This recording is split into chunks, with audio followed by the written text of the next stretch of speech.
What Modi's government has done cannot simply be measured in facts and figures. His landslide victory in 2014 signaled the dawn of a new age.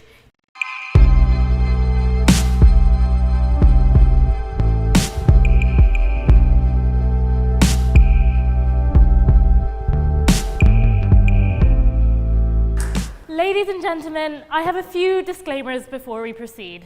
I feel it is necessary to acknowledge, as Katie so nicely revealed, that I am in fact Pakistani, and political opportunism aside, that as a Pakistani woman, to speak in defense of Narendra Modi is fundamentally against my nature. I mention this because I need you to know that I would not be speaking in opposition to this motion unless I thought it absolutely necessary. I suspect many of us on this side of the aisle will be taking a limited view on what qualifies as confidence. But I must stress that there is still the essence of confidence nonetheless. I speak because I truly feel that to vote no confidence in Modi's government is to vote no confidence in the voice of South Asia, a concern that unites both India and Pakistan. I'm not an apologist, and despite what the proposition pushes forth, there is evidence of unfairly discredited success on Modi's part. The promise of 10 million jobs that has been widely criticized, as revealed by the BBC, was never actually stated by Modi. Nevertheless, he certainly did promise to create a lot of jobs and was limited in his success. In my eyes, however, he rightly states that we should look to the informal sector of the Indian economy before concluding on the realities of unemployment.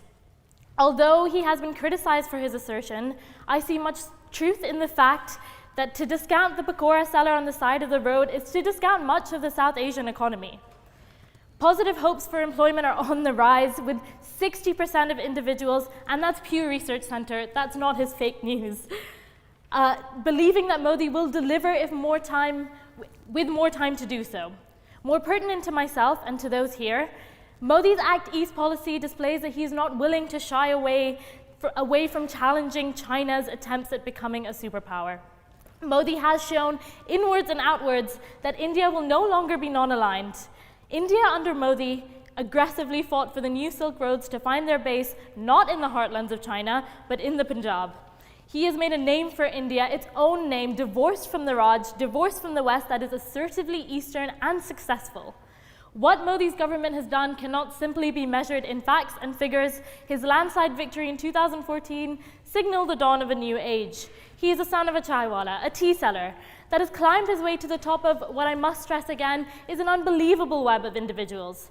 Modi shocked the system of cobweb dynastic politics, and his name continues to be synonymous with change for young middle-class Indians today.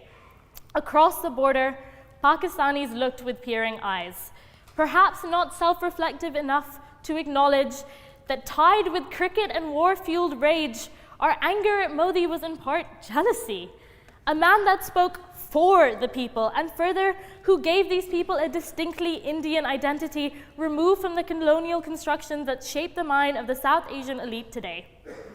The young middle-class Indian still sees hope in this India, Modi's India, and that is something to be confident in. As Time magazine so pertinently put it, populism comes in two forms.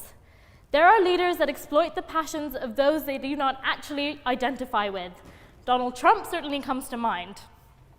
And then there are those who speak truly and speak from experience, those who belong to those that they aim to represent. Narendra Modi is faithfully the latter. Make no mistake, I do not speak in defense of populism. Again, Modi's direction of populist fervor, particularly towards Muslims, has been more than reprehensible. But to vote no confidence would be to ignore the tides of our times. To vote no confidence would be to fail to recognize that the Achhe Din is here for those who have for too long been politically neglected. To vote no confidence would be to hypocritically overlook the rise of populism from west to east. I am not asking you to accept the fate of a populist world. Instead, ladies and gentlemen, I ask you to see that the world is trying to tell us something. India is trying to tell us something. And whether we like it or not, they are attempting to shout that the status quo is not enough. To wholeheartedly condemn Modi for trying to improve this, for all his failures, would be condemning the politically neglected to silence once again. What fascinates me about all of the commentaries, punditry, opinion pieces, and special reports on the Indian election is that no one seems confident that Modi will lose.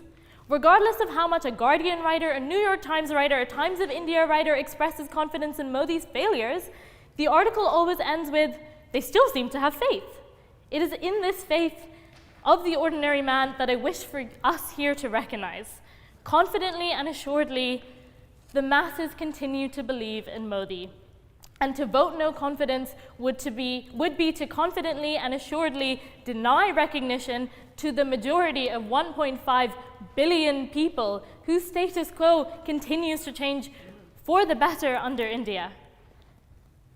It is a difficult dichotomy of my own personality that I balance my argument on. There's a large part of me that severely despises Modi on a personal level. The Oxford-educated history and politics student in me is undeniably nervous at the direction that Modi takes India and South Asia, but she also recognizes the anxiety at pretending there is nothing to be confident in Modi about. To sweep his successes, his appeal, his reality under the rug is infinitely more dangerous. The elite, the liberal armchair elite, and at the very least we are the intellectual liberal armchair elite, must recognize that the status quo has shifted. The Cambridge-educated Nehru consistently conflated modernization with westernization. I certainly know I'm very guilty of that thought process, and can say the same for most of the Desi kids who sit here, at least in part because of a continuing colonial hangover that states that making it in England, and that means getting into Oxford, is the epitome of success. I do not mean to discredit the opinions of my incredibly smart fellow students, nor the political and intellectual elite that sit facing me today. And I certainly am not one to state that the opinions of NRIs, BBCDs, burgers, or whatever other mocking term is thrown at brown kids like myself should be discredited because of their westernization. But by the same token, we all must come to realize our level of detachment.